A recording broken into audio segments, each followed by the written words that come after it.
Suspended in the geostationary grip of the war planet Teryn, the Aegis Spiral Academy was less an educational institution and more a monolithic forge.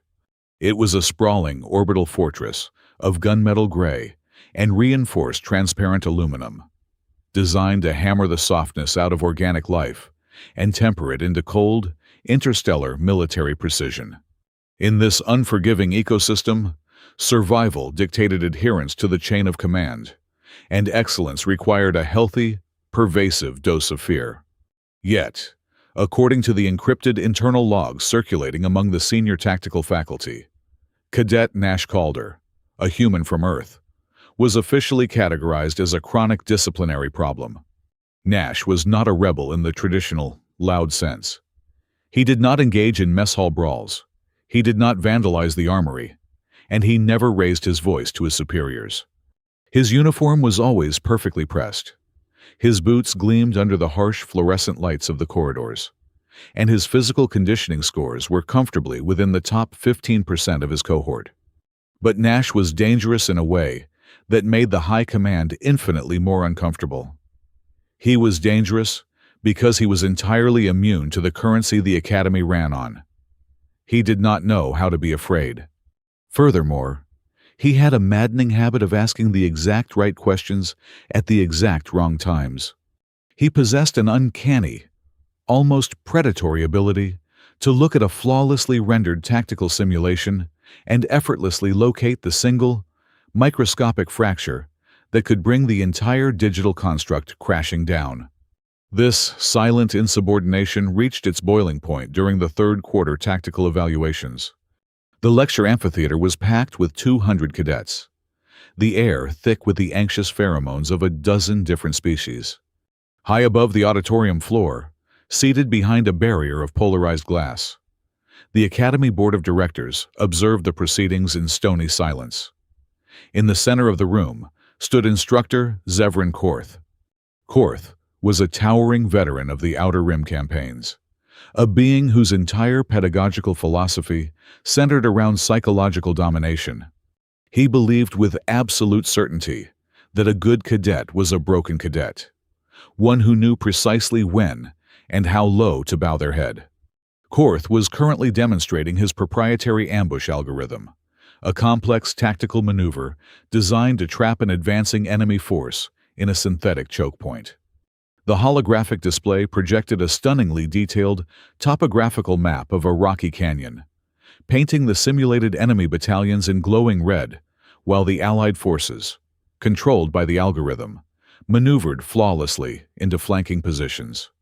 Korth paced around the projection, his heavy boots clicking rhythmically against the metal floor, his voice booming across the silent cadets as he boasted about the 99% projected casualty rate of the enemy. It was a masterclass in military theory, right up until the moment Nash Calder raised his hand.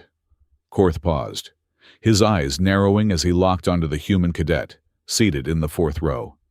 The silence in the room suddenly felt heavy, suffocating. "Is there an issue, Cadet Calder?" Korth asked, his tone dripping with the kind of venom that usually made first-year students flinch. Nash stood up. His posture was relaxed, his expression an infuriating mask of mild curiosity. "Permission to speak freely. Instructor Korth." "Granted," Korth growled, anticipating a foolish question he could easily crush to reassert his dominance. "The ambush algorithm is highly efficient on the surface, sir," Nash began, his voice calm, steady, and carrying perfectly across the vast room. "However, it appears the simulation parameters have completely ignored the subterranean magnetic current flowing exactly 40 meters beneath the canyon floor. Your heavy infantry units are carrying standard-issue pulse rifles. The moment they cross the coordinate line into the choke point, the magnetic flux will instantly strip the polarity from their weapon batteries. The algorithm does not result in a 99% enemy casualty rate. It results in your entire flanking division walking into a crossfire with dead weapons." For 3 excruciating seconds, absolute silence reigned in the amphitheater. Korth stared at the holographic projection, his mind racing, desperately trying to find a flaw in the human's logic. But as he mentally recalculated the environmental data, a cold, sinking realization settled in his gut. The human was right. The magnetic current had been overlooked in the primary scan. From somewhere in the back rows, a single cadet let out a muffled snort of laughter. It was quickly suppressed, but the damage was done. The ripple of amusement spread, a subtle shift in the room's atmosphere that shattered Korth's aura of absolute authority. Korth glanced up at the observation deck. The board of directors was no longer watching the simulation. They were watching him, their expressions unreadable but heavily critical. Korth had been humiliated, stripped of his infallibility in front of his superiors and his subordinates by a cadet who looked as though he were pointing out a typo in a training manual. In the weeks that followed, Korth unleashed a relentless campaign of punitive measures against Nash. He assigned the human to clean the deep plasma ventilation shafts during the midnight rotations. He doubled Nash's zero-gravity combat drills. He restricted his caloric intake and canceled all of his off-world communication privileges. Korth expected Nash to crack. He expected the human to finally show exhaustion, to display anger, or most importantly, to show fear. Instead, the harder Korth pushed, the calmer Nash became. The human accepted every grueling punishment with a polite nod and completed every impossible task with a quiet, methodical efficiency that slowly drove Korth to the brink of madness. Nash's serene compliance was a mirror reflecting Korth's own impotence. Realizing that standard disciplinary protocols were entirely useless, Korth decided to pivot to a far more practical and lethal methodology. He needed to extract Nash from the controlled environment of the Academy. He needed an arena where the human's sharp mind would be overwhelmed by visceral, primal terror. Korth found his solution in Vesper Hollow. Located on the planetary surface of Teryn, Vesper Hollow was a notorious acoustic resonance wilderness, an untamed expanse of crystalline flora and jagged geological formations that amplified and distorted sound into weaponized frequencies. It was a hostile environment known to swallow the weak-willed whole, driving the unprepared into sensory overload and sheer madness within hours. Korth drafted a specialized order, assigning Nash to a brutal 3-day tracking hunt deep within the heart of the hollow. But Korth was not foolish enough to send the cadet alone. He needed an escort, one that would guarantee the experience was as miserable and terrifying as mathematically possible. He assigned the deployment to Hushfang 6. Hushfang 6 was not a standard cadet squad. They were 6 of the most elite, ruthless hunters the Academy had ever produced. They were specialists in battlefield tracking, biological warfare, and survival in territories where military maps were known to outright lie. They were treated more like living legends than students, operating with a cold, detached brutality that frightened even the senior instructors. They were the apex predators of Aegis Spiral, and they despised babysitting. Korth envisioned the scenario perfectly. Hushfang 6 would drag Nash through the agonizing terrain of Vesper Hollow. They would offer him no sympathy, no rest, and no guidance. They would let the wilderness break him. Korth was absolutely certain that when the dropship returned after 3 days, Nash Calder would step off the ramp as a hollowed-out shell, stripped of his infuriating confidence, having finally learned the true meaning of military terror. However, beneath the veneer of a vindictive instructor, administering a harsh lesson, a much darker, sharper motive lay coiled in Korth's mind. The humiliation in the lecture hall was only the catalyst. The real danger lay in what had happened immediately after Nash had pointed out the magnetic flux anomaly. In the chaotic aftermath of the simulation, as the system reset, Korth had caught Nash's eyes tracking the raw data streaming across the secondary monitors. Nash had not just been looking at the topographical map. The human had been staring directly into the encrypted field coordination registry. Nash had seen the altered waypoints. He had seen the subtle, deliberate shifts in the planetary beacon network that Korth had been quietly manipulating for months. Nash had not spoken a word about it, but Korth knew the look of a mind cataloging a discrepancy. The human was a puzzle solver, and Korth could not afford to have someone piecing together the shadow logistics he was running beneath the Academy's nose. Sending Nash to Vesper Hollow with Hushfang 6 was not just a lesson in humility. It was a containment measure in the chaotic, sensory-depriving environment of the resonant forest. Accidents happened. Comlinks failed. Cadets wandered into the wrong sector. If Nash returned broken and compliant, Korth would win. And if Nash did not return at all, swallowed by the wilderness due to a tragic lack of spatial awareness, Korth would also win. Sitting alone in his dimly lit office, the hum of the station's life support systems a low thrum against the metal bulkheads. Korth reviewed the digital document on his desk. He traced his finger over the roster, the 6 terrifying names of Hushfang 6, and right at the bottom, the completely out-of-place designation of Cadet Nash Calder. Everything was perfectly aligned. The board would see it as a tough but necessary field exercise for a disruptive student. Hushfang 6 would see it as an annoying burden they needed to endure. And Nash Calder would walk blindly into a nightmare designed specifically to shatter his mind or end his trajectory permanently. Korth signed the deployment order with the smile of a man who believed he had just arranged someone else's fate. To the general populace of Aegis Spiral, Hushfang 6 did not exist as fellow classmates. They were a collective ghost story, a tactical myth whispered about in the lower mess halls and darkened dormitories. Normal cadets viewed them as apparitions granted terrifying authority, phantoms who moved through the corridors with a cold, untouchable gravity. Even the senior instructors wielded their names as psychological bludgeons against underperforming students, warning that a failed simulation would result in Hushfang 6 being deployed as the opposing force in the next live fire drill. They were the Academy's scalpel, utilized strictly for surgical brutality in the most unforgiving environments. They were not a squad. They were a living, breathing dossier of lethality. At the head of this grim formation was Isel Dre, an Arkashi by birth. She possessed the lithe, predatory grace common to her species, but her true terror lay in her eyes. Isel possessed a stratified visual membrane, an evolutionary quirk heavily augmented by Academy bioengineers.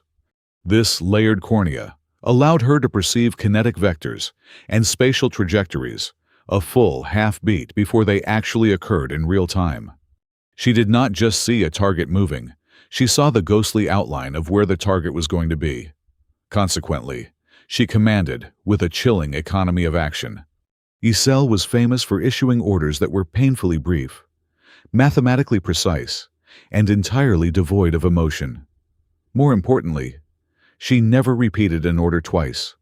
To miss her initial command was to invite a swift, merciless physical correction. Flanking her was Gorham Vask, the near-seismic tracker of the unit. Gorham was built like a compressed tectonic plate, his physical mass seemingly too dense for his armor.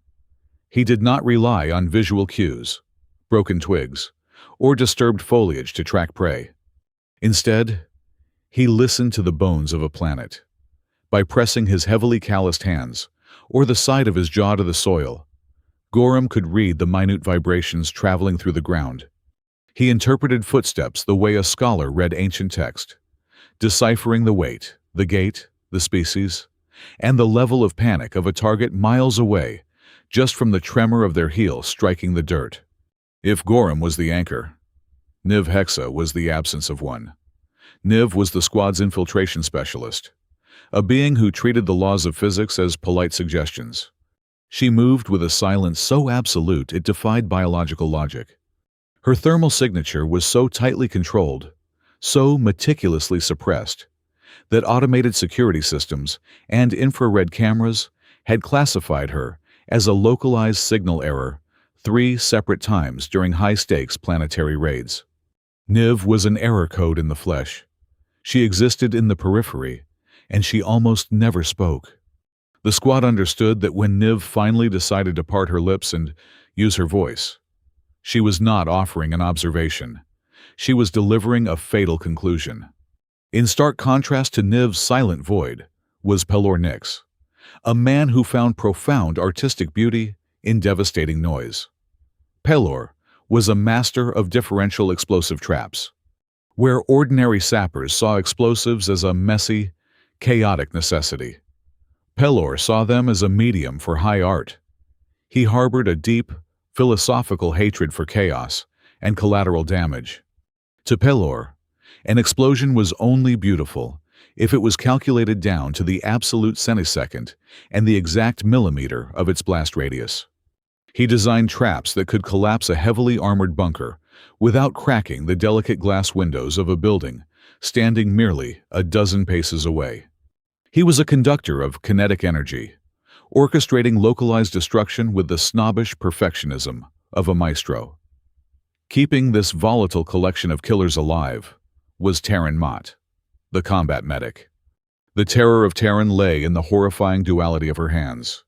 Her fingers were impossibly delicate, steady enough to thread a microscopic needle through a severed, misfiring neural pathway under the blinding flash of heavy artillery fire. Yet, those same hands possessed a raw, mechanical strength that defied her slender frame. When precision failed, Teryn was known to grab a heavily armored, unconscious squad mate by the collar and drag them backward out of a kill zone using sheer, brute force. She was the gatekeeper between life and the void, and she operated that gate with a terrifying, blood-soaked efficiency. Finally, there was Auric Valum.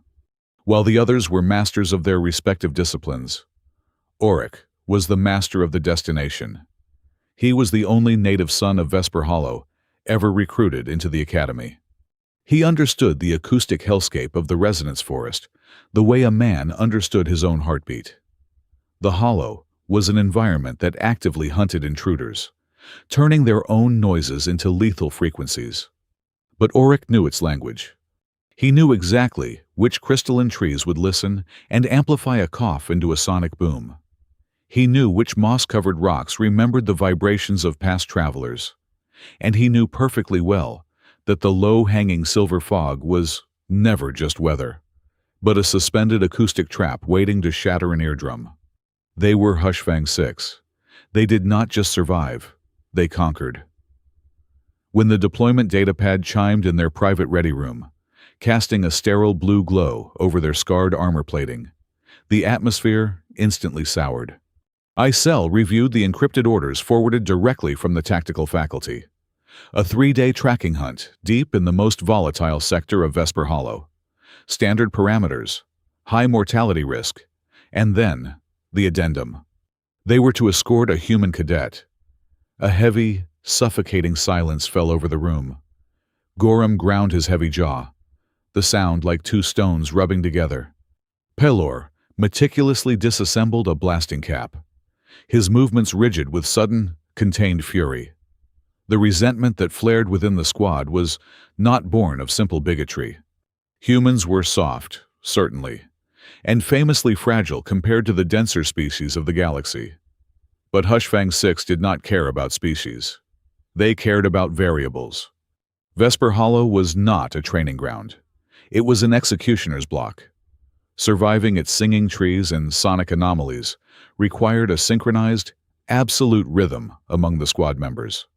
It required a level of focus so deep it bordered on the telepathic. Being ordered to drag an uncalibrated, untested cadet into that environment meant they were no longer a hunting party. They were being reduced to heavily armed babysitters. They were being forced to monitor a chaotic liability in a zone where a single, misplaced footstep, a single gasp of panic, could trigger a resonant frequency wave capable of turning their internal organs to liquid. It was an insult to their operational perfection. Icel locked the screen of the datapad, her layered eyes scanning the grim faces of her team. She offered no words of comfort, because none were needed. The order was absolute. They would take the human. They would plunge into the auditory nightmare of the Hollow, and they would do whatever was mathematically necessary to return without failing the objective. As they stood to requisition their survival gear from the armory lockers, the harsh, Angular lighting of the ready room cast long shadows across their forms. It was in these fleeting moments of movement, as they turned and reached for their reinforced environmental suits, that a highly classified anomaly revealed itself. Beneath the collars of their dark undersuits, positioned exactly at the base of the skull on the nape of their necks. Every single member of Hushfang 6 bore the exact same mark. It was a pale, raised crescent of synthetic tissue, barely the size of a thumbprint, yet unmistakably uniform. It was not a battle scar, nor was it a tribal brand. It was the surgical entry point of a deep cortex neural implant. It was the signature of a compliance protocol the Academy vehemently denied existing. A dormant leash wired directly into their central nervous systems, capable of overriding their autonomy, suppressing their panic, or forcing absolute obedience to high command. They were the most terrifying predators in the Academy, an elite unit used to strike fear into the hearts of thousands. Yet, the identical scars hidden beneath their armor painted a far more sinister reality. The living legends of Aegis Spiral were, in truth, the most heavily chained hounds in the entire orbital fortress, and they were about to drag a stranger into the dark.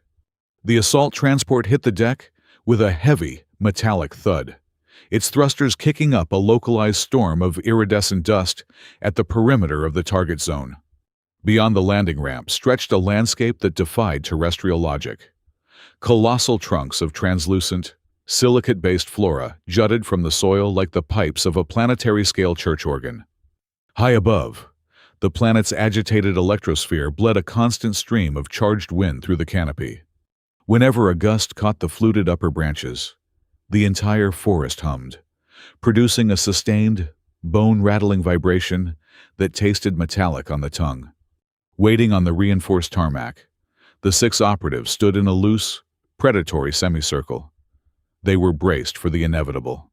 Standard operating procedure for disciplinary escorts dictated that the assigned student would stumble down the ramp pale, hyperventilating, or desperately trying to mask their sheer panic with false bravado.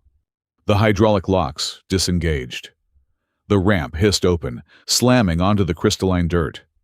Nash Calder strolled out. He did not hesitate. He did not clutch his standard-issue survival pack with white-knuckled terror. Instead, he paused at the bottom of the incline, tilted his head back, and stared up at the glowing, vibrating canopy.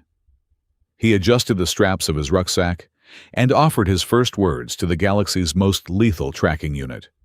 "It is a B-flat," the human said, his voice entirely conversational. "The wind hitting those upper hollows, it is hovering right around 230 hertz. A bit sharp, maybe, but definitely a B-flat. Fascinating acoustics." He finally lowered his gaze, scanning the line of heavily armored killers. He did not look intimidated. He looked like a tourist trying to match faces to a brochure. "Squad Leader Dre." Nash nodded politely. He shifted his attention down the line. "Specialist Vask, Specialist Hexa, Specialist Nyx, Medic Mott, and Guide Valum." A profound, uncomfortable stillness settled over the landing zone. They were used to being feared, not politely inventoried. "I read the mission manifest," Nash continued, completely oblivious, or completely apathetic, to the lethal tension radiating from the group. Standard 3-day reconnaissance, sector sweep, and biological cataloging. Though, looking at the provided cartography, I have a few concerns. He turned his attention specifically to the local guide, Valum.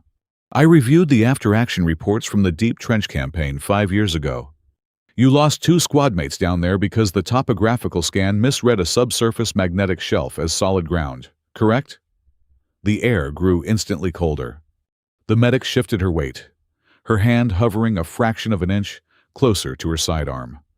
The tracker let out a low, warning rumble from his chest. Nash did not blink. "I only bring it up because I noticed a similar discrepancy here. Why is the old generation navigation beacon placed on the western ridge? The operational database clearly flags that entire western quadrant as an acoustic memory stone zone.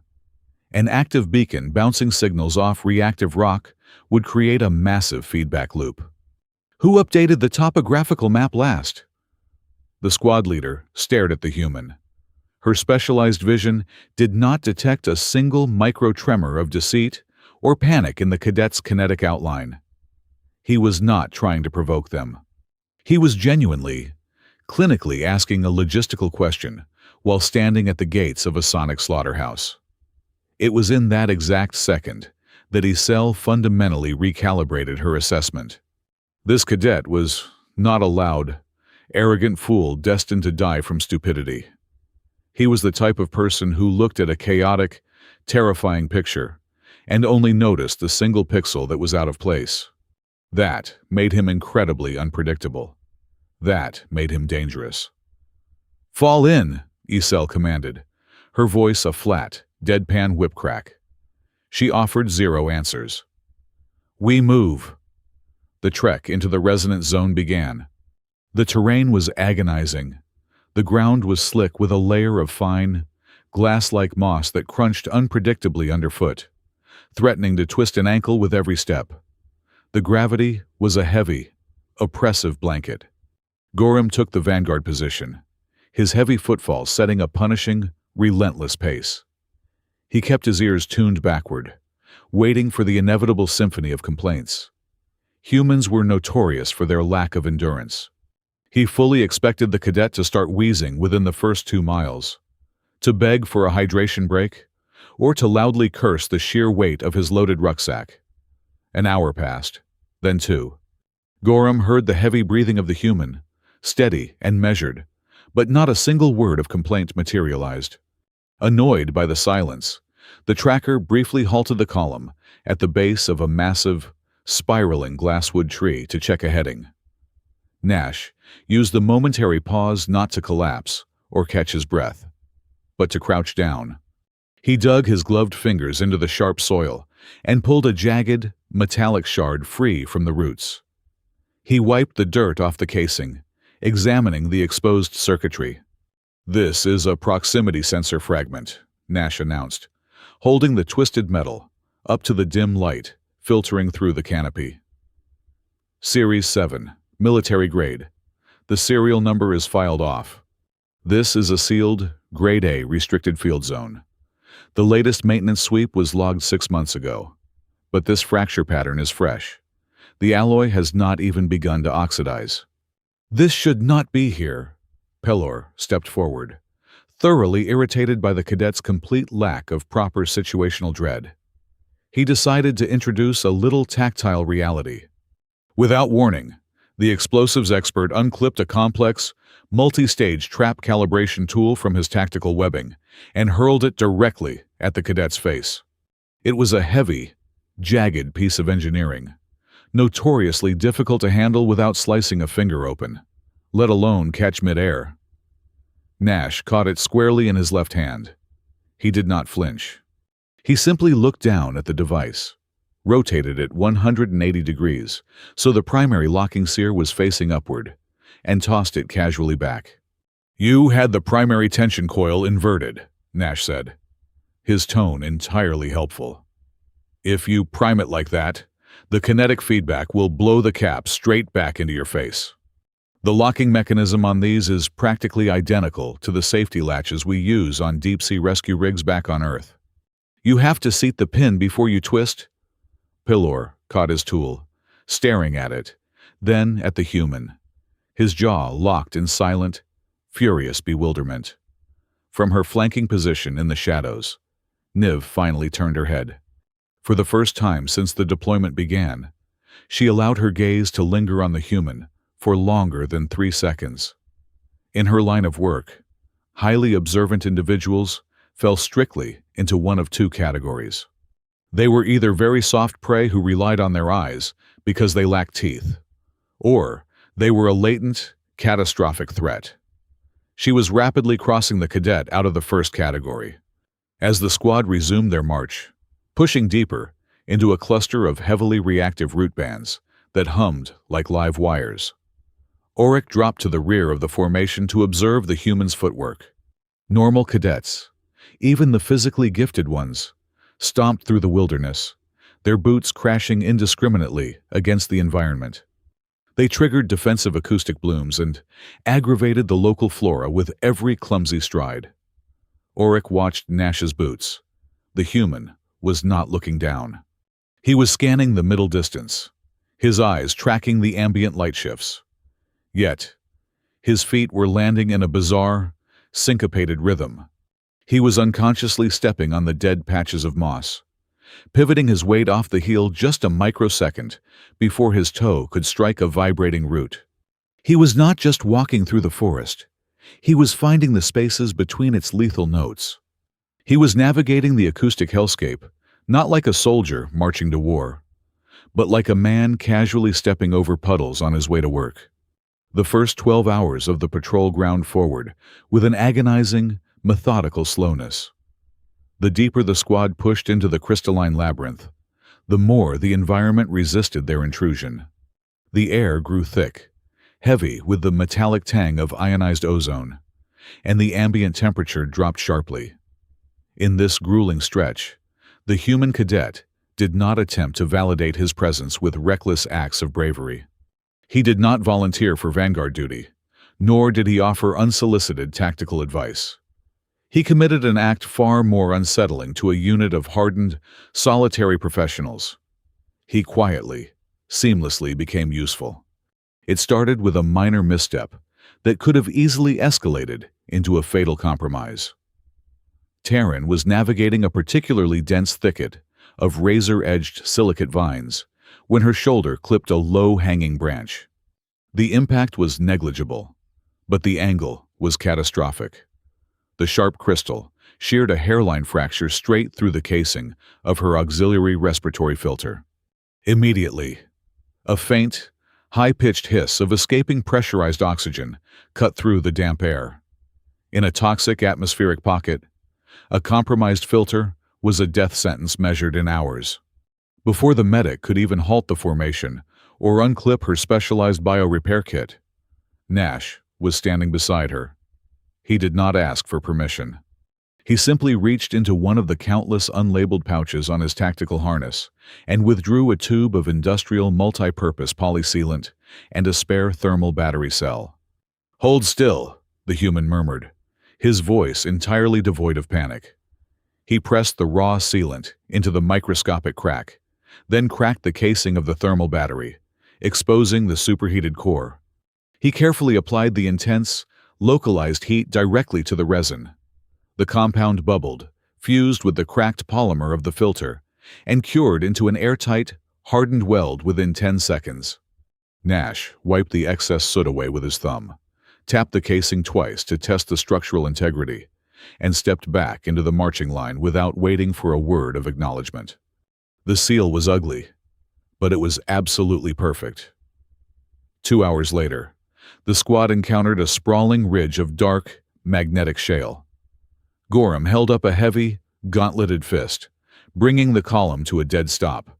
The massive tracker was glaring down at the wrist-mounted display of his seismic orientation rig. The digital needle was spinning wildly, throwing up cascaded error codes. The localized magnetic interference of the ridge was completely scrambling the localized gravity sensors, blinding Gorham to the subtle vibrations of the Earth ahead. Nash broke formation, stepping up beside the frustrated giant. "The magnetic flux is trapping the static discharge inside the localized casing," the human observed, eyeing the spinning dial. "Digital recalibration will not clear it." Without waiting for the tracker to object, Nash reached out and tapped the underside of the device. "Unhook the analog bypass." Gorham hesitated, his instinct screaming to swat the cadet away, but the sheer, mundane confidence in the human's posture made him pause. He disengaged the lock. Nash gripped the heavy metal casing of the locator, tilted it precisely 45 degrees toward the ground, and struck the side of the unit sharply against the hardened heel of his own boot. He then twisted the manual tuning dial a quarter turn to the left, held it for 3 seconds, and let go. The digital needle violently snapped back to the center of the display, locking onto true north with absolute stability. Kinetic static bleed-off, Nash explained casually, adjusting the strap of his rifle. Earth rescue teams use it when trying to navigate through the interference fields of heavy electric storms on the Pacific Rim. Sometimes you just have to knock the ghosts out of the machine. From his position, a few yards back, Pelor watched the exchange, a muscle feathering in his jaw. The explosives expert found the entire situation deeply offensive. "You are enrolled in an elite tactical combat program," Pelor stated, his tone laced with sharp irritation. "Why does a gun-carrying cadet possess the mechanical aptitude of a third-tier maintenance drone?" Nash looked back at him, his expression placid. "My family did not have the luxury of buying new equipment. We made our living picking up broken things from the places where other people were running away." The blunt, unvarnished honesty of the statement hung in the air, leaving Pelor with no immediate retort. By midday, the environment had drained the warmth from their bodies. The squad called a brief tactical halt in a shallow, wind-sheltered depression. They unsealed their rations, consuming the highly efficient, entirely flavorless nutrient pastes in absolute silence. Nash, however, dug into his pack and retrieved a battered metal canteen and a small, heat-sealed pouch. He unscrewed the bottom of a hollowed-out sonic reed he had picked up miles back, packed it with a dark, coarse powder from the pouch, and poured water purified by a chemical heating tab over the top. Within minutes, a heavy, acrid aroma flooded the small perimeter. It was the sharp, bitter scent of old Earth-style coffee. To the alien olfactory senses of the squad, it initially smelled like scorched earth and burnt machinery. Gorham wrinkled his broad nose in disgust, and Isel shifted away from the source of the fumes. But the hollow was freezing, and the steam rising from the human's makeshift filter radiated an undeniable, comforting heat. Nash poured the dark, boiling liquid into the metal cup of his canteen. He did not drink it. Instead, he set the steaming cup on a flat stone right in the center of the group, leaned back against the dirt wall, and closed his eyes. For 5 minutes, nobody moved. Then, with a heavy sigh, Gorham leaned forward, picked up the cup, and took a cautious sip. The tracker grimaced at the intense bitterness, but the radiating warmth immediately chased the chill from his heavy bones. He took another sip, then wordlessly passed the cup to Teryn. One by one, the galaxy's most lethal hunting unit quietly shared the human's bitter drink, the alien ritual thawing a fraction of the ice between them. While the cup circulated, Auric remained focused on the cadet. The native guide realized that Nash was not resting. The human's eyes were closed, but his head was tilted slightly, listening to the ambient resonance of the forest. Auric watched as Nash tapped a rhythmic pattern against his thigh, then opened his eyes and pulled up the Academy-issued holographic topography map on his wrist projector. Nash stared at the glowing blue lines, then looked up at the canopy, then back to the map. He did this 3 times. The acoustic rebound from the southern ridge is returning a full 2 seconds later than it should, Nash stated quietly, not addressing anyone in particular, but knowing they were all listening. He pointed to a glowing blue dot on his wrist. The topographical data says the primary navigation beacon is anchored right here, on a high-density quartz outcropping. Quartz reflects sound instantaneously. If the beacon were actually there, the echo would be sharp. But the sound is being absorbed and delayed. The beacon is not on the outcropping. It is planted in a basin of moss. Nash looked directly at the squad leader. Somebody physically moved at least 2 of the navigation markers after the map was coded. Isel felt a cold, sharp spike of unease twist in her gut. She absolutely detested the feeling of a subordinate pointing out a logistical flaw that the command structure had seemingly missed. It disrupted the natural order. However, as she mentally calculated the acoustic vectors based on the human's observation, she realized something she hated even more. The cadet was absolutely right. The environment did not match the data. When the artificial twilight of the hollow finally faded into a heavy, suffocating darkness, The squad established their night camp. They did not build a fire. They sat in the pitch black, relying on their augmented vision and thermal optics to monitor the perimeter. In the quiet hours of the night, Nash did not attempt to force a bond. He did not offer jokes to lighten the mood, nor did he ask probing questions about their pasts or the terrifying reputations attached to their names. He understood the fundamental rule of survival among solitary predators. You do not crowd them.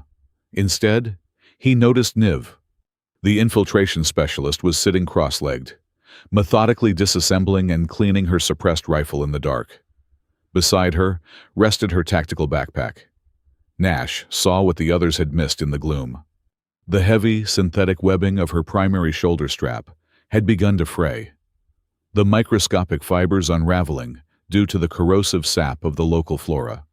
It was a minor detail, but for a stealth operative, a snapped strap during a high-speed maneuver meant noise, and noise meant death. Nash silently stood up, walked across the camp, and sat down a respectful distance from Niv. He did not ask for the bag. He simply reached out, took the fraying strap, and pulled a specialized heat needle from his kit. He spent the next 45 minutes meticulously reweaving and fusing the synthetic fibers back together, binding the strap tighter than factory standard. When he finished, he set the bag gently back on the ground, returned to his sleeping roll, and closed his eyes. He did not look at Niv. He did not wait for a thank you. He performed the repair as if maintaining the structural integrity of a teammate's gear was simply an undeniable law of physics, an action requiring no transactional gratitude. Niv stared at the perfectly repaired strap for a long time. She then looked over at the sleeping human. It was in that silent, fireless camp that the first, invisible wall finally shattered. Hushfang 6 still did not consider Nash Calder a true brother in arms. The gap in their experiences was too vast for that. But as they settled into the dark, listening to the predatory hum of the forest, they collectively realized something profound. The human was no longer a liability. He was no longer pure dead weight.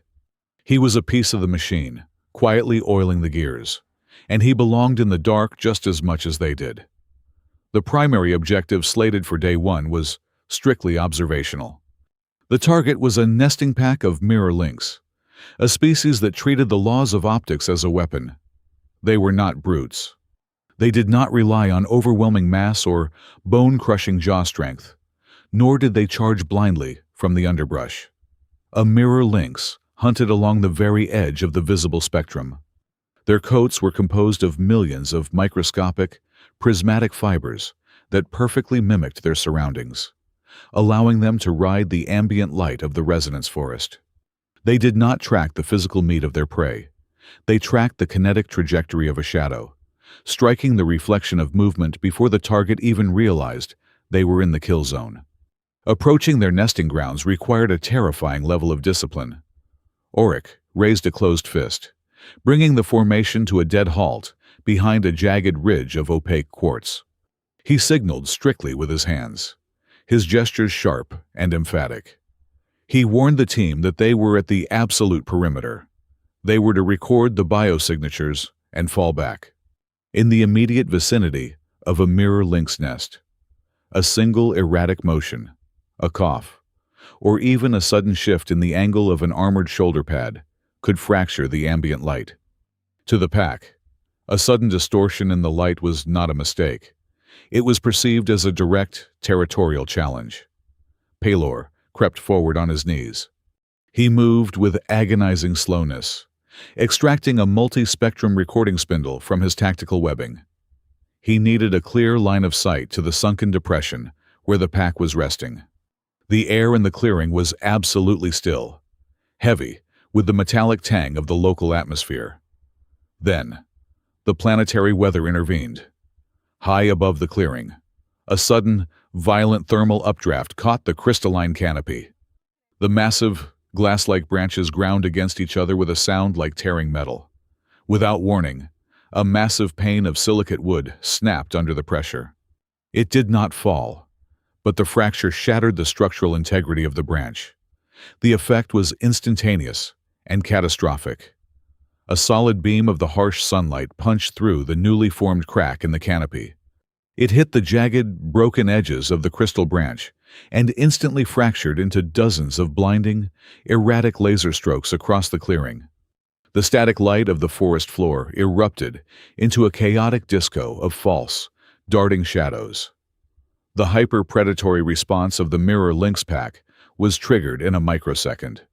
The depression below boiled with sudden, liquid movement. 6 prismatic phantoms materialized from the brush, their bodies warping the fractured light around them. They instantly shifted from a state of dormant rest to an apex attack posture. They were surrounded by dozens of sudden, moving shadows, and their instinct dictated absolute eradication of the kinetic anomalies. Hushfang 6 reacted with flawless, terrifying synchronization. Isel threw her left arm out, barking a harsh, singular command to collapse the perimeter. Gorham surged forward, dropping his immense shoulder to form a physical bulwark, ready to absorb the first kinetic impact. Teryn unholstered her sidearm and primed her medical kit in the exact same motion, but the formation broke. Niv was caught completely out of position. The infiltration specialist had taken a wide, flanking vector to secure the blind spot. Under normal circumstances, her thermal suppression and absolute silence would have rendered her invisible. But the shattered light from the canopy had painted her into a lethal corner. 2 massive, highly polished trunks of resonance wood flanked her position.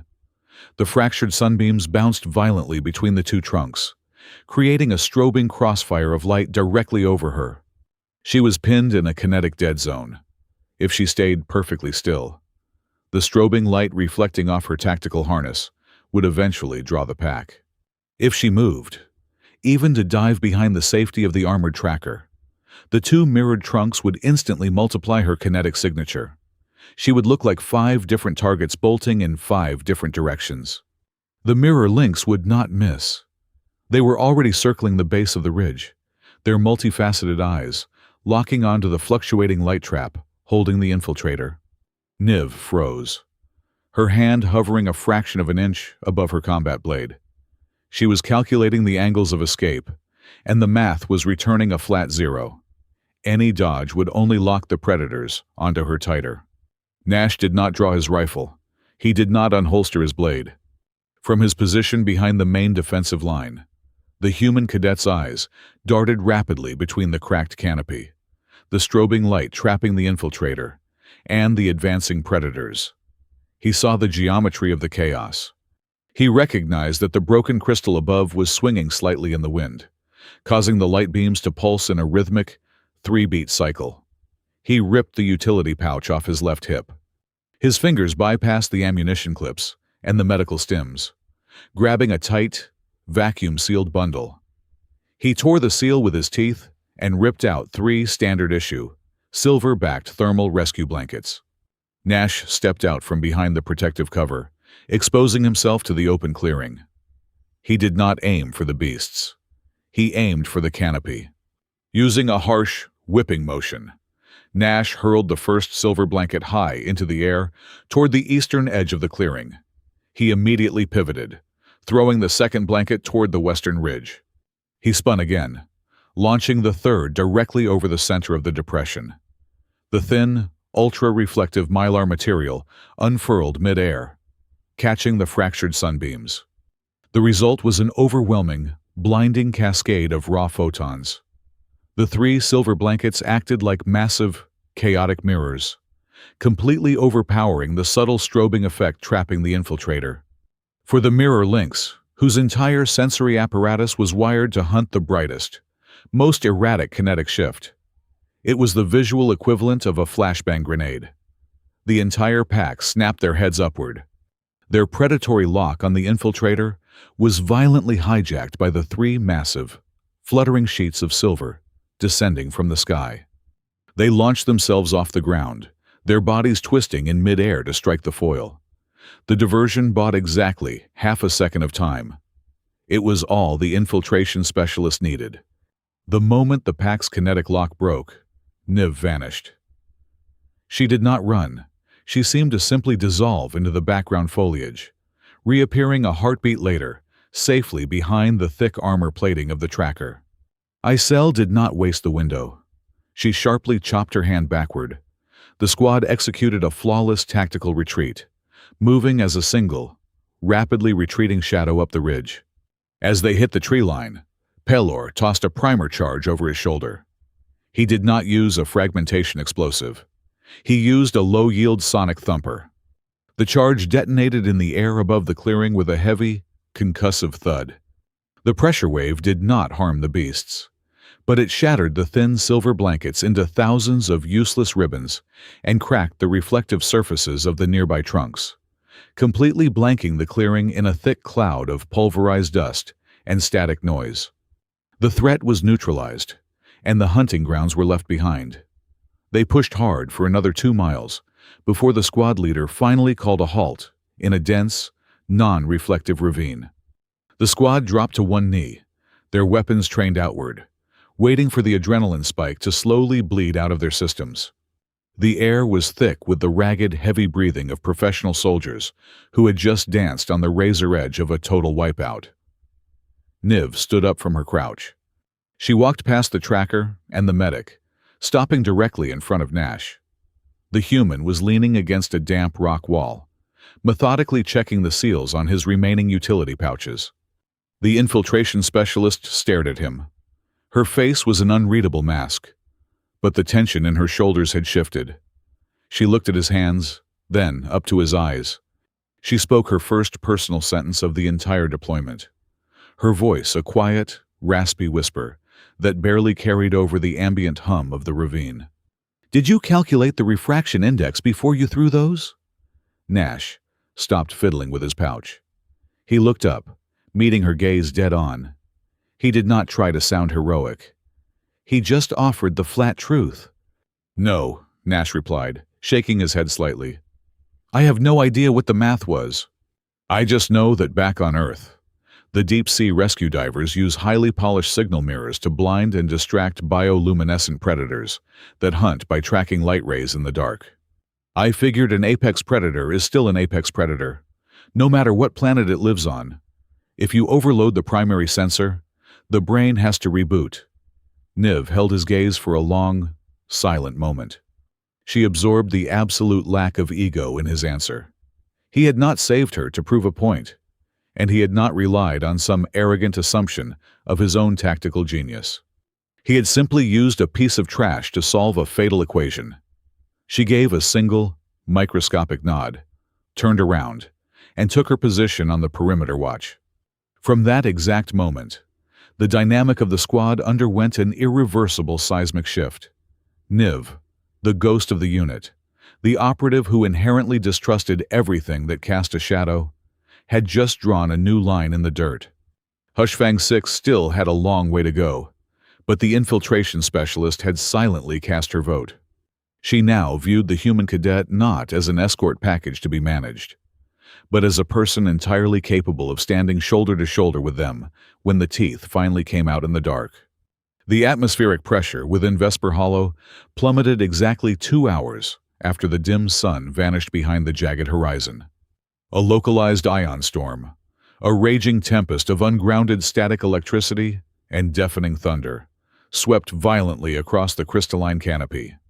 The sudden, lethal shift in the weather forced the squad to abandon their patrol vector and seek immediate shelter. Auric guided them into a naturally occurring fissure near the base of a massive quartz wall. It was a resonant hollow, a geological acoustic trap where the shape of the stone captured and folded sound over itself. The space was incredibly tight. 6 heavily armored killers and 1 human cadet were pressed shoulder to shoulder, their knees brushing in the suffocating darkness. In this confined quartz belly, every intake of breath sounded like a rushing gale, and the slight scrape of armor plating echoed like a falling anvil. The sheer intimacy of the acoustics created a surreal sensation, making the physical boundaries between them feel completely dissolved. It was as if they could hear the heavy, exhausted thrum of each other's thoughts bouncing off the damp walls. to conserve their limited air supply while the storm raged outside. The squad deactivated their environmental seals and retracted their heavy combat hoods. In the dim, sickly green glow of the emergency chemical lights, Nash finally saw them clearly, without the barrier of their tactical gear. Sitting directly across from Isel, flanked closely by Gorham and Pelor, the human found his eyes drawn inexorably to the exposed napes of their necks. There they were, 6 perfectly identical, raised crescent scars carved deeply into the base of their skulls. They were far too uniform, too surgically precise to be the chaotic remnants of battlefield shrapnel or the teeth of a predator. They were standardized installation marks. Teryn intercepted his gaze. The medic did not attempt to pull up her heavy collar or avert her eyes in shame. In the amplified silence of the hollow, her voice was barely a breath, yet it resonated off the crystal walls with the agonizing clarity of a ringing bell. "They are called obedience halos," Teryn stated flatly, stripping away the entire mythology of their squad in a handful of words. She leaned her head back against the cold stone, staring up at the jagged ceiling. High-density neural command rings, grafted directly onto the upper spinal column. The Academy utilizes them to completely bypass our autonomous nervous systems. The horrifying reality of their existence spilled out into the cramped space. They were not merely the elite, untouchable apex predators of the orbital fortress. They were living, breathing deterrents, fully tethered to the absolute will of the High Command. The instructors could wirelessly lock their combat reflexes, surgically suppress their natural will to live, or force their bodies to prioritize a suicidal objective over their own basic survival instincts. Their terrifying reputation was not just a product of their immense skill. It was the direct result of a biological chain. They were the perfect soldiers because they literally did not possess the biological capacity to say no when the command codes were broadcast. The terror they inflicted on others was mirrored perfectly by the terror embedded in their own spines. The revelation hung in the air, heavy and poisonous. The squad braced themselves for the inevitable human reaction. They expected wide-eyed horror, moral outrage, or worse, the cloying, suffocating stench of pity. To warriors who had nothing left but their lethal pride, pity was a corrosive acid. Nash simply looked down at the dirt floor. He reached out, picked up a loose pebble, and turned it over thoughtfully in his fingers. He did not offer a tragic sigh or a look of profound sorrow. "People in the core systems love to talk about legends," Nash said softly, his voice steady and entirely devoid of judgment. "They look at the operatives who survive the longest and assume they are blessed by the stars or touched by some divine combat grace. But history usually proves that the people who survive the longest are simply the ones who were tied up the prettiest." The tension in Gorham's massive shoulders visibly slacked. Isel let out a long, slow breath through her nose. The human cadet had looked directly at their deepest, most humiliating secret and recognized it for exactly what it was: a mechanical reality of their survival, not a fatal flaw in their character. By refusing to pity them, he had treated them as equals. That quiet understanding loosened the tight grip they held on their own histories. Auric traced a glowing vein of luminescent crystal in the rock beside his leg. The Academy wanted to clear-cut the entire southern hemisphere of Vesper Hollow for an orbital weapons testing facility. The native guide murmured into the dark. "I signed the neural contract and stayed in the uniform because as long as Hushfang 6 remains the most decorated squad on the active roster, they let me keep my home classified as a protected training zone. My life for the trees." Isel closed her stratified eyes, the harsh lines of her face softening in the dim light. "I stay because the galaxy outside that orbital station is a chaotic slaughterhouse," she admitted, the cold, razor-sharp command completely absent from her tone. "There is no honor out there. No one outside the military system will ever keep their word to a squad like ours. Here, at the very least, I know exactly who holds the leash, and I know exactly what I have to do to keep my people breathing for one more day." The silence returned, thicker but vastly warmer. They looked at Nash, the unchained variable standing in the middle of their rigid, highly controlled world. The human leaned his head against the cold stone, staring at the flickering chemlight. "I grew up on the rusted salvage rigs scattered across the Pacific Rim on Earth," Nash offered, his tone conversational, as if recalling a distant, fading memory. "It is a massive graveyard of old-world naval technology. We spent our days diving into hyper-pressurized metal coffins to drag out dead machinery. The pressure differentials down there could crush a man into jelly faster than his brain could even register the pain of dying." He looked up, meeting the medic's eyes. People on the rigs learned to laugh at the absolute worst times. A winch cable would snap, nearly decapitating a deckhand, and the whole crew would just start making dry, terrible jokes about it over the communication lines. Outsiders always thought we were heartless monsters. They thought we were entirely numb to the danger. But we were not numb. We just knew that if we stopped to actually acknowledge the profound horror of what we were doing, if we did not force ourselves to laugh at the Reaper, we would instantly drown in our own terror. "You either mock the abyss, or you let it pull you under." From the darkest corner of the hollow, Pelor shifted his weight. The demolitions expert, a man who worshipped exact calculations and despised unpredictable variables, finally solved the equation of the human cadet. "You are not fearless," Pelor noted, the sharp, elitist edge of his usual sarcasm entirely replaced by a tone of quiet, genuine camaraderie. "You do not possess a broken amygdala. You just digest your terror differently than the rest of the Academy. You process it into a mechanical step." Outside, the ion storm raged on, hammering against the mountain with the concussive force of heavy artillery fire. But inside the acoustic hollow, the hierarchy had permanently shifted. They were no longer guards and a prisoner, nor were they elite babysitters managing a fragile liability.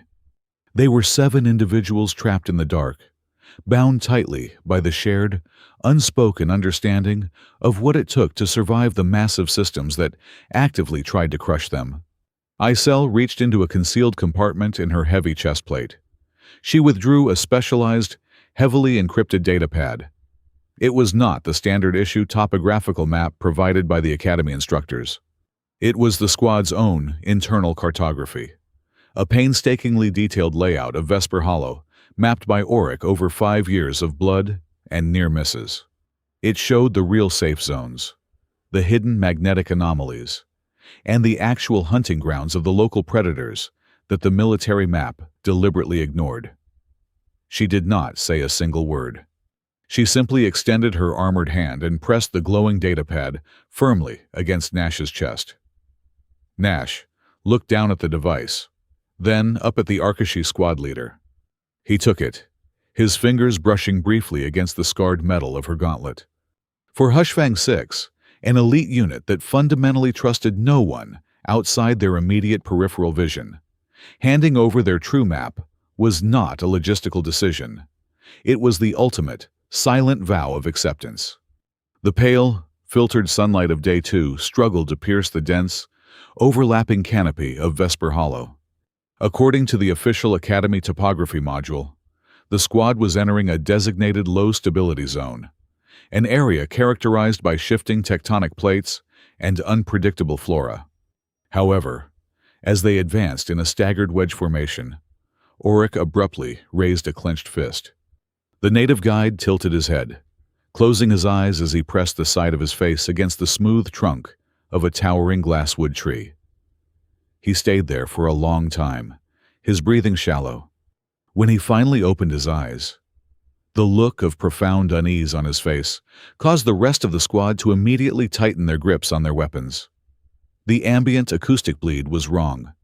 The natural, chaotic hum of the forest, the chaotic symphony of wind shearing against crystal leaves and subterranean streams rushing over magnetic rock, was completely absent. Instead, the background noise was being systematically funneled. Auric explained in a low whisper that the sound waves were not dispersing naturally. They were being pulled, dragged toward a singular geographic point, deep in the valley like water, violently circling a hidden drain. It was an artificial acoustic gravity, and it was bending the entire environment around them. Nash crouched in the damp soil, shielding the screen of the classified datapad Ysel had given him the previous night. He cross-referenced Oryx's auditory findings with the official beacon registry provided by the instructors. The human traced a finger along the glowing blue route. The waypoints were a lie. They were not forming a standard patrol route or a safe extraction corridor. The coordinates were subtly angled, deliberately shifting their trajectory degree by degree. The beacons were breadcrumbs, creating a flawless, invisible funnel that was guiding Hushfang 6 directly toward the perimeter of Hollow Chasm Number 9. Chasm Number 9 was not a training ground. It was an obsolete, permanently sealed biological quarantine sector. Decades ago, the military had utilized its unique, inescapable topography to warehouse and test highly unstable, weaponized fauna. It was a place where nightmares were left to rot in the dark. Gorham did not need further convincing. The massive tracker dropped to his knees, his heavy hands tearing into the thick, toxic moss at the base of a nearby marker. He dug past the superficial root system, his reinforced gauntlets scraping against hardened clay. With a heavy grunt, he ripped a metallic broadcast spike from the earth. He tossed it onto the flat surface of a nearby boulder. It clattered sharply. The casing was immaculate. The protective alloy was completely unweathered, entirely free of the corrosive sap that coated everything else in the hollow. It had not been planted during the last official maintenance cycle months ago. It had been driven into the dirt mere days before their arrival.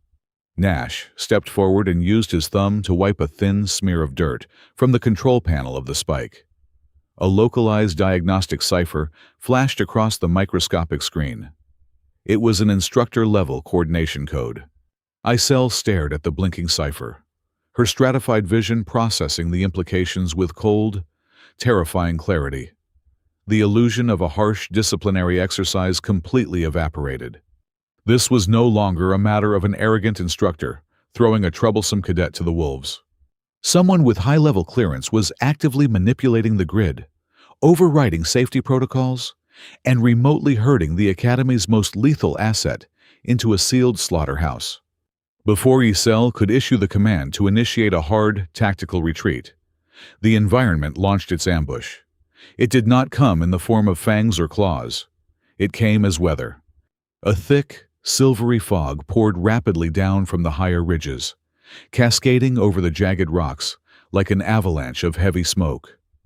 It swallowed the trees, completely obliterating their line of sight within seconds.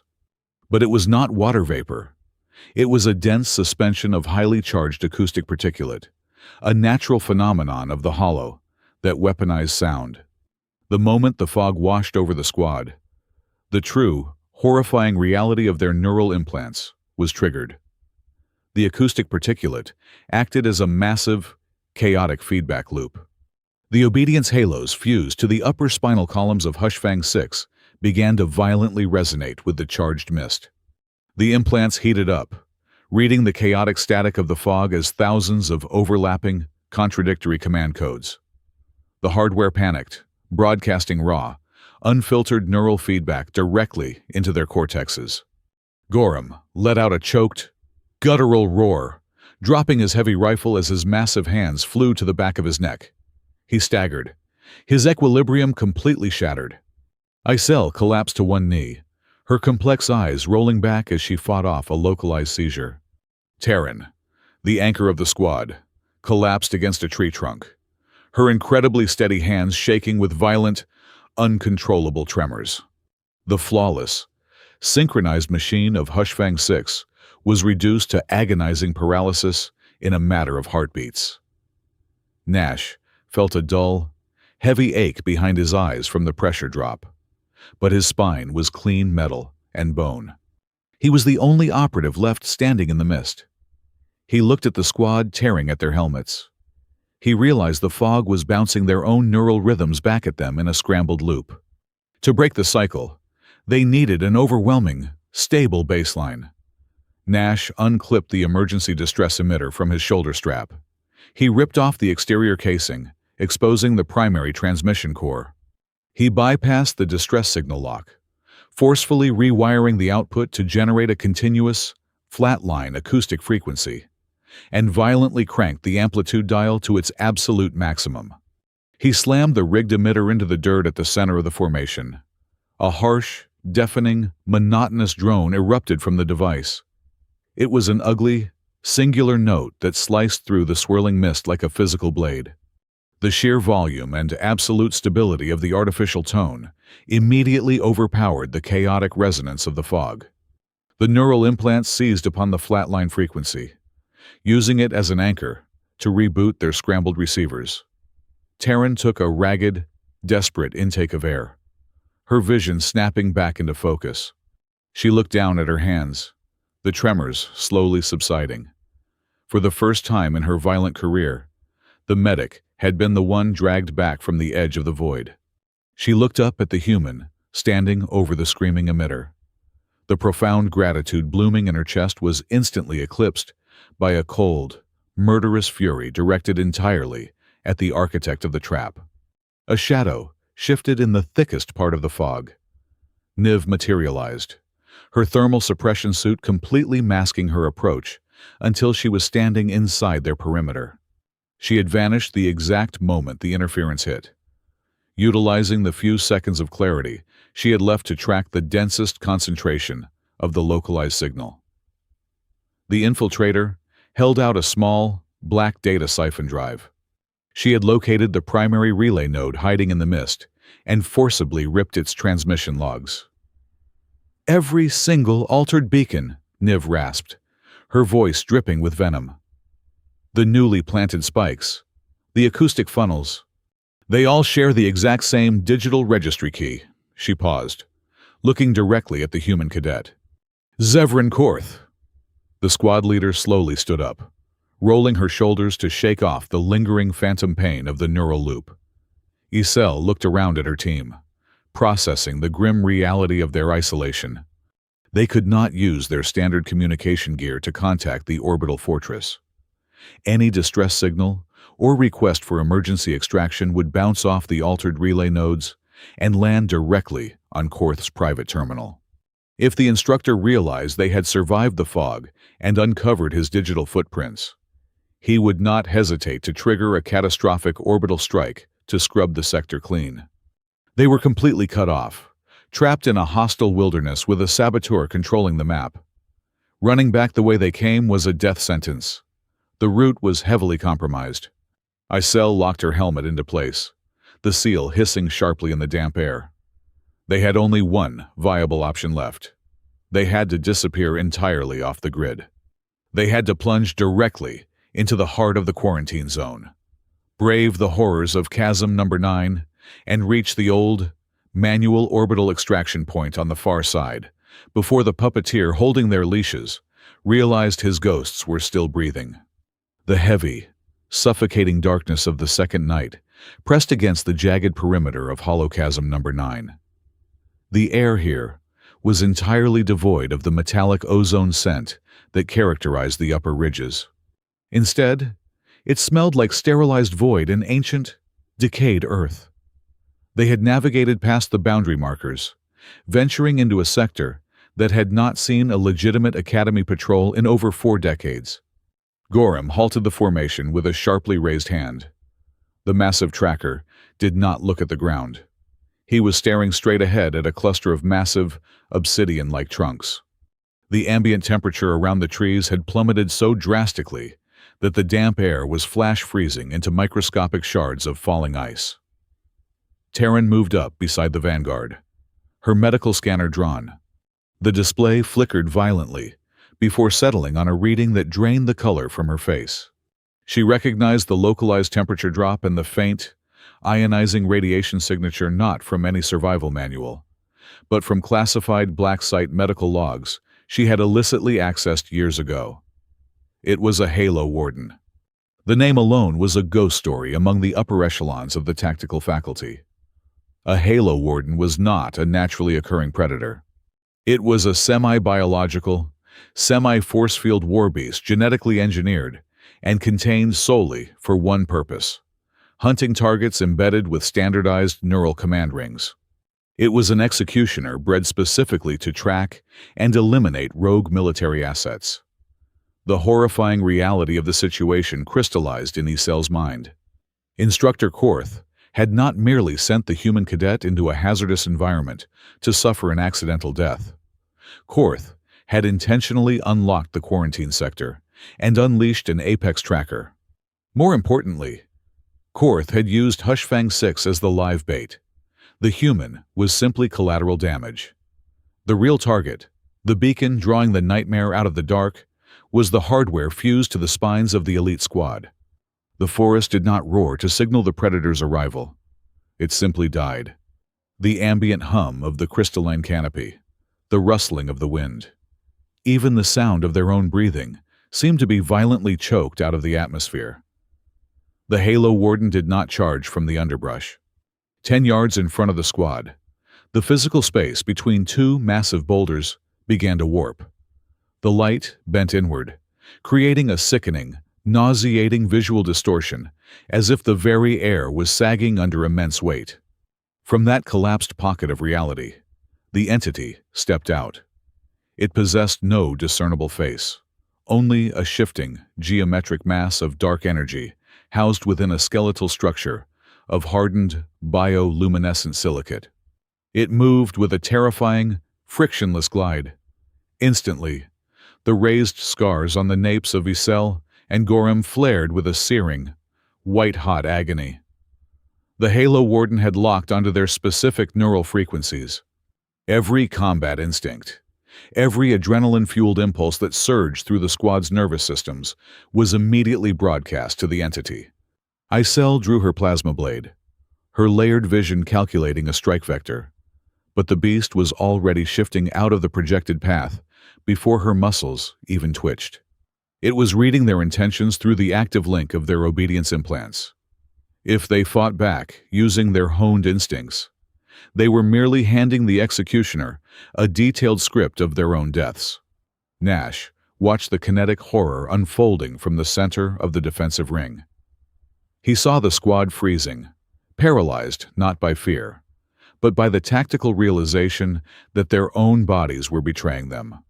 He connected the isolated fragments of data, the creature's origin, its hunting methodology, and the active signals emitting from the squad's spines. If the entity hunted strictly by following a standardized neural pattern, they could weaponize that absolute focus. They could turn the singular beacon into a blinding maze. "It is reading the hardware," Nash stated, his voice incredibly calm in the vacuum of the clearing.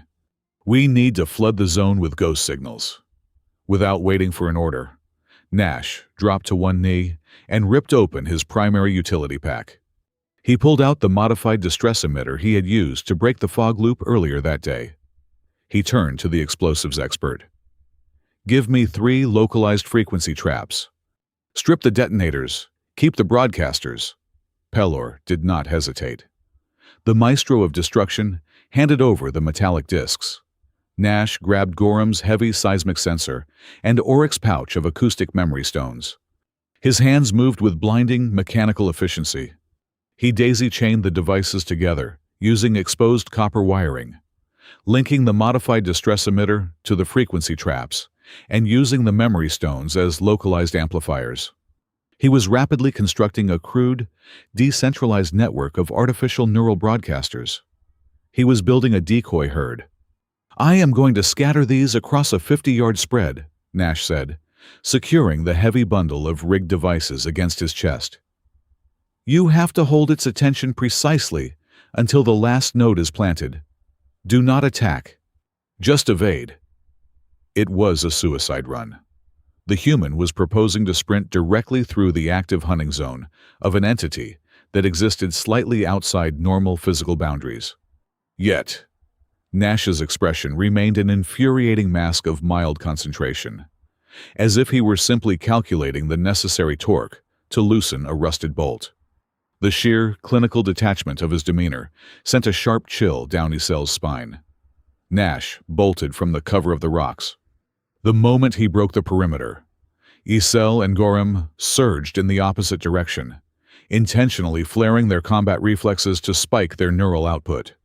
The Halo Warden tracked the massive spikes in their hardware, its geometric form blurring as it glided toward the Arkashi and the heavy tracker. Nash hit the dirt 10 yards to the east, slamming the first modified frequency trap into the soil. He twisted the activation dial. A massive, synthetic burst of raw neural static erupted from the node. The Halo Warden stuttered. Its frictionless glide hitched as its sensory apparatus detected a massive, stationary target appearing out of thin air. Nash did not stop. He scrambled over a jagged root system, diving into a shallow trench to plant the second node 20 yards to the north. Another burst of false neural data flooded the clearing. He sprinted again, his boots finding the dead spots in the moss, moving with the eerie, syncopated rhythm he had displayed on the first day. He planted the third and fourth nodes in rapid succession, creating a wide, overlapping triangle of massive signal interference. The plan worked. The Halo Warden was suddenly surrounded by a cacophony of screaming, standardized neural signatures. Its processing center could not differentiate between the biological targets desperately evading its strikes and the stationary nodes shouting the exact same algorithmic language. The entity spun violently in place, its dark energy form fluctuating erratically as it tried to lock onto a singular truth in a forest of lies. "Push it back," Isel roared, the command finally free from the beast's predictive reach. Hushfang 6 struck, not with lethal force, but with kinetic manipulation. Gorham slammed his heavy gauntlets into the earth, triggering a localized seismic wave that threw the entity off balance. Teryn and Niv laid down a concentrated volley of suppressive plasma fire, not aiming to kill, but to herd the fluctuating mass of energy backward. They drove the disoriented beast directly toward the steep, impenetrable rock wall of the chasm. Pelor was waiting at the edge of the perimeter. As the Halo Warden's form struck the solid quartz wall, the explosives expert manually triggered his heavy sonic thumper trap, buried precisely 3 inches below the surface. The resulting concussive blast did not produce a fiery explosion. It generated a focused, localized vacuum wave that violently destabilized the air pressure surrounding the entity. The sheer kinetic shock wave temporarily collapsed the entity's force field matrix, pinning it against the stone wall in a state of suspended, chaotic disruption. "Move," Isel commanded. The squad did not look back. They sprinted in perfect unison, grabbing Nash by the harness and dragging him along as they surged up the hidden extraction route mapped out by the native guide.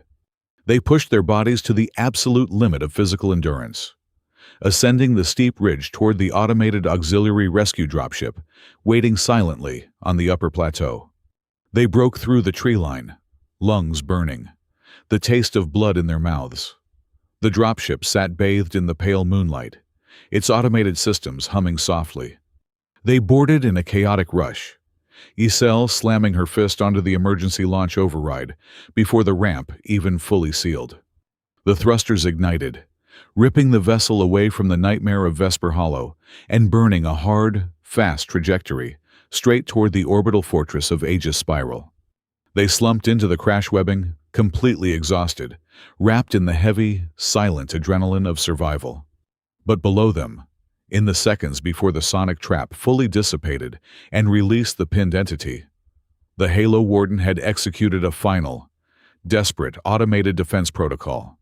Its bioluminescent silicate structure had fractured, expelling a high-velocity cloud of microscopic, near-invisible crystalline dust. The dust did not drift aimlessly. It possessed a crude, magnetic attraction to the specific neural frequency emitted by the squad. The cloud had shot upward through the canopy, catching the powerful downdraft of the escaping auxiliary dropship.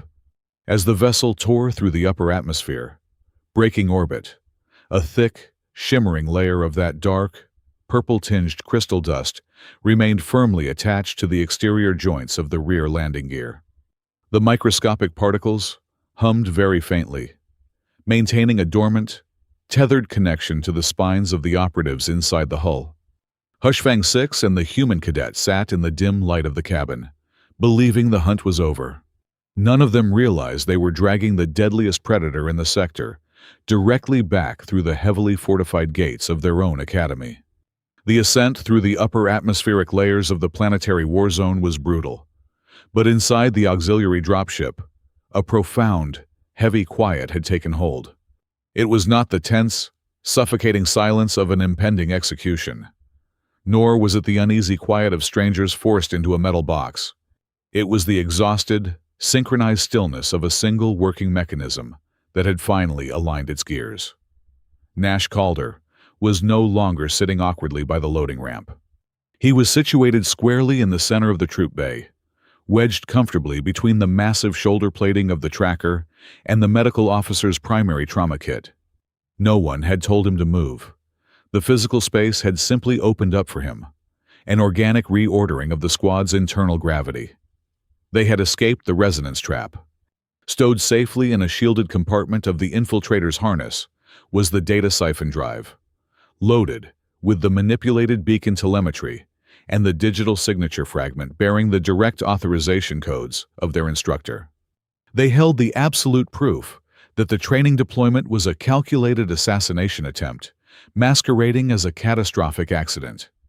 Yet, the atmosphere in the cabin was entirely devoid of celebration. They knew too well that surviving the blade in the dark did not mean they had survived the hand holding the hilt. Gorham leaned back against the vibrating bulkhead, his heavy eyes closed. Without opening them, the giant reached into his personal storage compartment, pulled out a tightly vacuum-sealed foil package, and tossed it across the narrow aisle. It landed squarely in the human cadet's lap. Nash looked down at the heavy, military-grade thermal ration. It was the absolute best piece of survival nutrition on the manifest. A highly coveted block of synthesized protein and artificial sugars, usually hoarded by the vanguard for post-combat recovery. Nash looked at Gorham. The tracker did not speak. He did not offer a grand speech about brotherhood or a formal apology for his initial hostility. He simply offered his highest value resource and kept his eyes shut. For a man who communicated primarily through the violent displacement of Earth, giving up his iron ration was a deafening declaration of gratitude. Nash quietly tore the seal and took a bite, accepting the gesture with the exact same lack of ceremony. From the shadows of the adjacent crash seat, Niv unbuckled her restraints and shifted closer to the human. The infiltration specialist did not utter a word. Instead, she raised her hands into the dim, red emergency lighting of the cabin and began to make a series of rapid, highly specific gestures. A tap to the collarbone. A flat palm swiped sharply downward. 2 fingers crossed over the wrist. Nash watched her hands intently, realizing instantly what she was doing. She was not using standard Academy tactical signs. She was teaching him Hushfang 6's proprietary, closed-loop visual language. It was the covert system they utilized when their neural command rings were externally locked or when they were forcibly silenced by their handlers. By actively bringing a human cadet into this deeply classified communication web, Niv was stripping away the final layer of separation. She was trusting him with the keys to their invisible rebellion, operating purely on the raw, undeniable survival instinct that told her this human was one of them now. Nash mirrored her gestures flawlessly, committing the entire lexicon to memory within 20 minutes. At the front of the cabin, Isel stood up, bracing herself against the heavy turbulence of atmospheric re-entry. The squad leader's stratified eyes swept over her team. Her expression, a mask of cold, calculating granite. "We do not initiate the strike when the ramp drops," Isel ordered, her voice cutting cleanly through the engine roar. Instructor Korth controls the narrative on that station. He commands the security feeds. He manages the deployment logs, and he holds the primary access keys to our neural hardware. If we walk off this transport holding up a data drive and screaming about a conspiracy, he will instantly lock our spines, declare us compromised by the auditory hallucinations of the hollow, and have the evidence confiscated and scrubbed before we even reach a holding cell. She looked directly at Nash. He wants a tragedy. He wants a story about a reckless human cadet who dragged an elite squad into a localized hazard zone. We are going to let him tell his story. We let him build his entire false construct right up until the exact moment he cannot take the words back. We wait for the public tribunal. The logic was undeniable, yet it required a terrifying level of restraint. They had to walk directly back into the cage of the man who had just tried to slaughter them and pretend they did not know who held the butcher's knife. When the dropship finally breached the energy shields of the Aegis Spiral Academy and touched down roughly on the polished permacrete of the secondary hangar bay, the reception was chillingly organized. There were no emergency medical teams waiting with stretchers. There were no debriefing officers looking for field reports. Instead, a heavily armed cordon of the Academy's internal security force surrounded the landing pad. Standing directly behind the phalanx of guards, looking immaculately dressed and entirely unbothered, was Instructor Zevran Korth. Korth did not possess the frantic, sweating demeanor of a conspirator whose trap had failed. He stood with the relaxed, arrogant posture of a man who had simply moved on to his backup plan. He had clearly spent the last 48 hours laying the bureaucratic groundwork for a massive, public disciplinary hearing.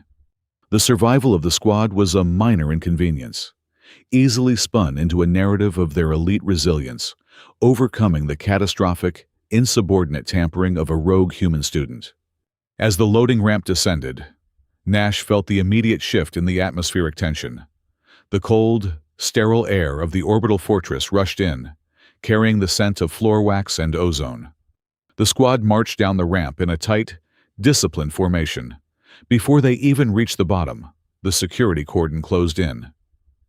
"Isolate the cadet," Korth commanded lazily, not even bothering to raise his voice. "Standard quarantine protocol pending a full board of directors inquiry regarding gross field negligence and equipment sabotage."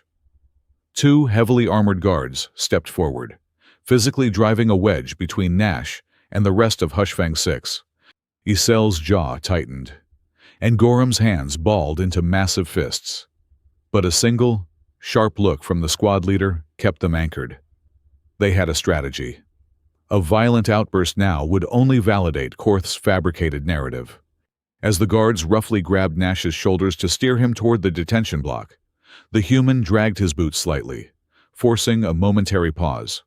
He looked down at the heavy, hydraulic landing gear of the dropship they had just vacated. Clinging to the oily metal of the rear strut was a smear of dark, purple-tinged dust. It was incredibly faint, almost invisible under the harsh white lights of the hangar bay. But Nash noticed something horrifying. The dust was vibrating. It was emitting a microscopic, rhythmic hum that synchronized perfectly with the barely audible, high-frequency whine of the obedience halos fused to the spines of Hushfang 6, standing 10 feet away. Nash opened his mouth to shout a warning, to point out the anomaly clinging to the hull.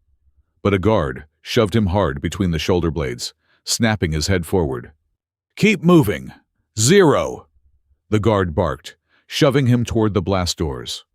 Korth watched the human being dragged away, a faint, utterly victorious smirk playing on his lips. He surveyed the remaining members of the hunting unit, seeing nothing but their usual stoic, impenetrable silence. Korth felt completely secure. He possessed the highest system overrides. He had a flawless reputation backed by decades of service, and he had successfully isolated the single variable that threatened his hidden logistics. The human would be expelled, perhaps even imprisoned in a deep space penal colony, and the secret of the hollow would remain buried. The heavy blast doors of the hangar hissed shut, sealing the dropship inside the dimly lit maintenance bay. The mechanics would not arrive to service the vessel for another 12 hours. The massive room was entirely silent, save for the cooling cycle of the plasma thrusters. Down on the ground, clinging to the cold metal of the landing strut, the purple-tinged dust stopped vibrating. Slowly, defying every known law of physics and localized gravity. The microscopic crystalline particles began to move. They detached from the grease and oil, sliding up the metal leg like a swarm of metallic ants. They gathered at the apex of the landing gear, pulling themselves together, compacting and fusing in the silence.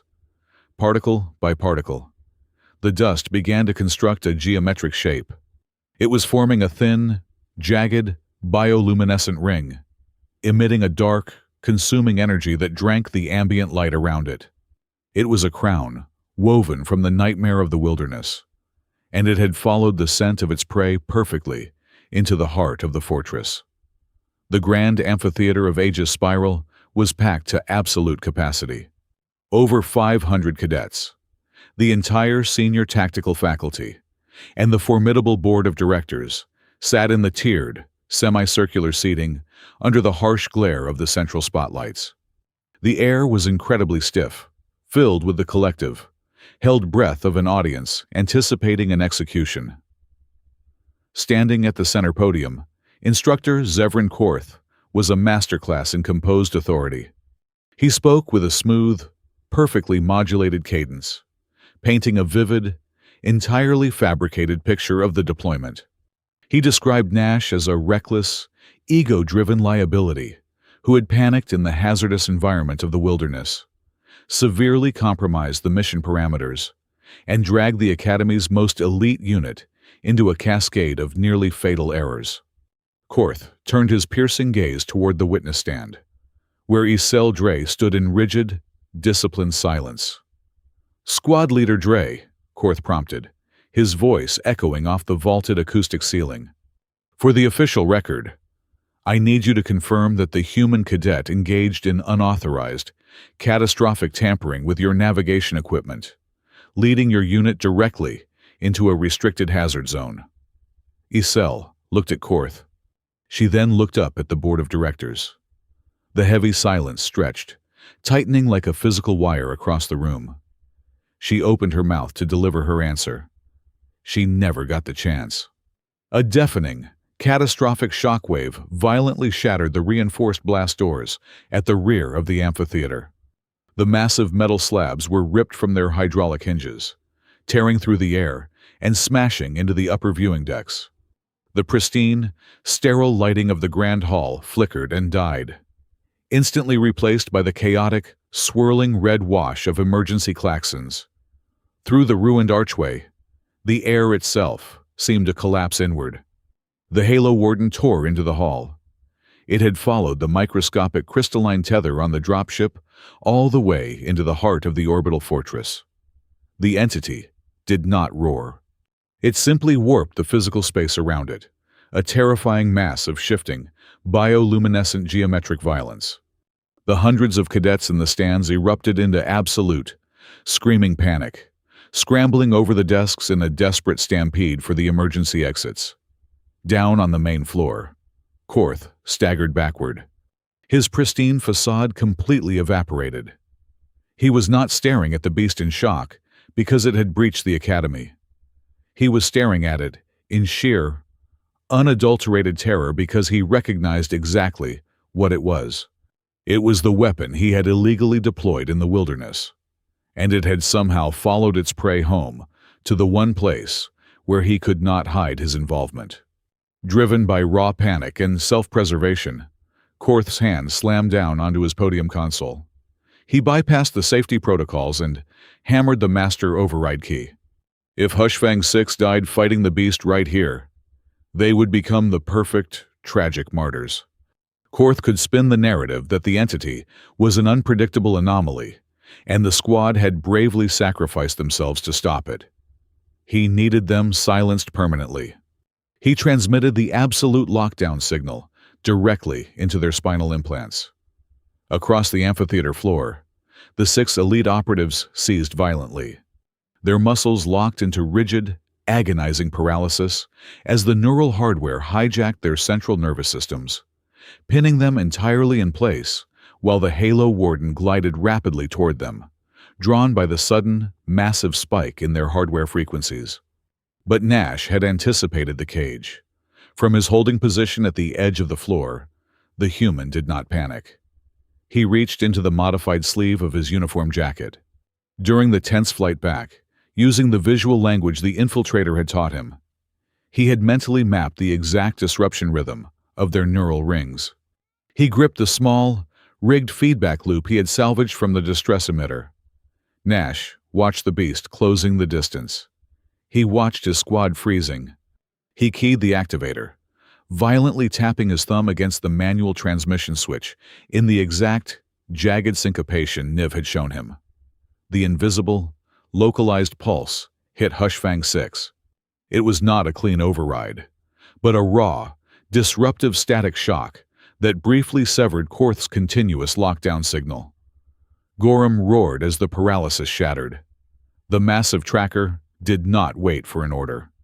He dropped to his knees and slammed his heavy, armored fists directly into the central seam of the amphitheater floor. The permacrete buckled and exploded upward, sending a massive shockwave that threw the gliding entity entirely off balance. This was no longer a desperate retreat in the dark.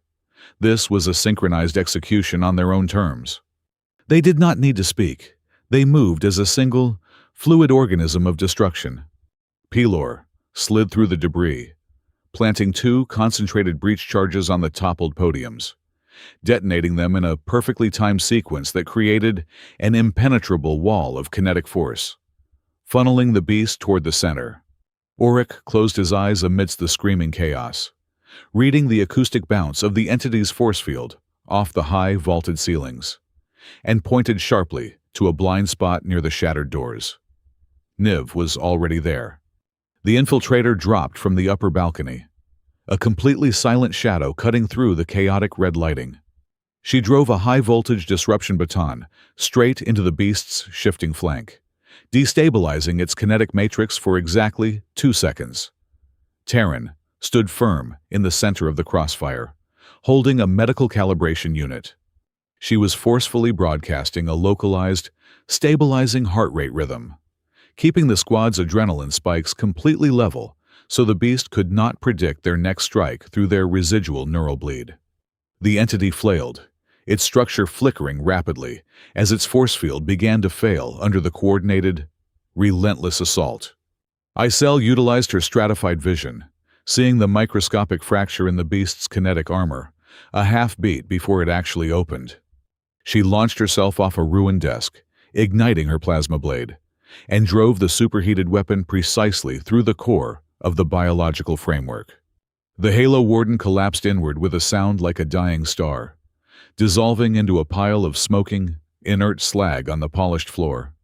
While the squad fought the physical war, Nash had sprinted to the central command console Korth had abandoned. He slammed his data siphon drive into the primary port.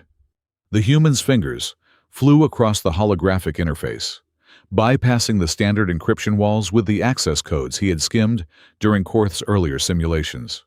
High above the amphitheater floor, the massive, 40-foot central projection screens flickered violently. The Academy logo vanished. In its place, raw, undeniable data flooded the room for the board of directors and every remaining cadet to see. Nash projected the targeting parameters of the dead beast, highlighting that it exclusively hunted standardized neural hardware. He then threw Korth's digital signature onto the massive screens. The logs showed every single damning detail. They displayed the altered navigation beacons, the manual override opening the quarantine sector, and the exact timestamps matching the squad's deployment. The truth was burned into the air in glowing, 20-foot letters. Korth stared up at his own digital confession. The mask of the untouchable instructor shattered completely. Stripped of his authority and his lies exposed to the highest command, he turned and sprinted toward the rear technical corridor, attempting to disappear into the bowels of the station. He barely made it 10 paces. Icel stepped out from the shadows of the ruined doorway, blocking his path.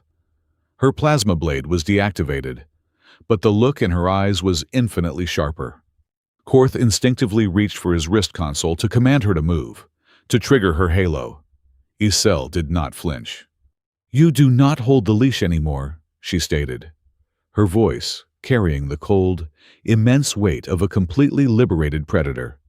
She gripped him by the collar of his pristine uniform and hurled him back onto the main floor, directly at the feet of the advancing Academy security forces. The aftermath was swift and absolute. The irrefutable evidence displayed on the central screens forced the board of directors into immediate action. Korth was stripped of his rank, placed in heavy irons, and dragged to the deepest detention block pending a tribunal for treason and attempted murder. The revelation of the neural command rings caused a massive shockwave through the upper echelons, resulting in an immediate, mandatory suspension of the obedience protocol. Hushfang 6 was escorted to the medical wing, where the restrictive hardware was officially powered down, leaving them entirely in control of their own spines for the first time in their military careers. Nash Calder was not given a medal. He was not paraded in front of the Academy as a savior. The military apparatus preferred to handle its profound embarrassments quietly. Instead, his disciplinary file was permanently expunged, and he was granted a highly irregular, immediate transfer into the Advanced Tactical Operations Program. 2 days later, the corridors of the training block were quiet. Nash walked down the metallic hallway, adjusting the strap of his newly issued, heavy tactical pack. He approached the blast doors of Sector 4, the designated staging ground for high-risk deployments. Standing around the equipment lockers, checking their gear in easy, comfortable silence, were 6 incredibly dangerous individuals. They were no longer chained hounds. They were just soldiers, and they were waiting for him. Gorim looked up from adjusting his seismic rig. He gave a sharp, single nod. Niv did not look away. She actually offered a faint, almost imperceptible smirk. Isel secured her helmet to her hip and stepped forward. She did not look at him with the cold assessment of a commander evaluating a liability. "Gear up, Nash," Isel said, using his actual name for the very first time. "We have a patrol route to map." The human cadet smiled, a genuine expression that finally reached his eyes. The vindictive instructor had thrown him into a meat grinder, hoping the monsters would tear him apart. He had done something infinitely more impossible instead. He had found a pack of his own. Thank you so much for listening to this story. Please leave a comment letting me know where you are listening from so we can connect and share our thoughts. Don't forget to subscribe to the Sci-fi Stories channel, like the video, and support us even further by hitting the hype button so this story can be heard by many more people.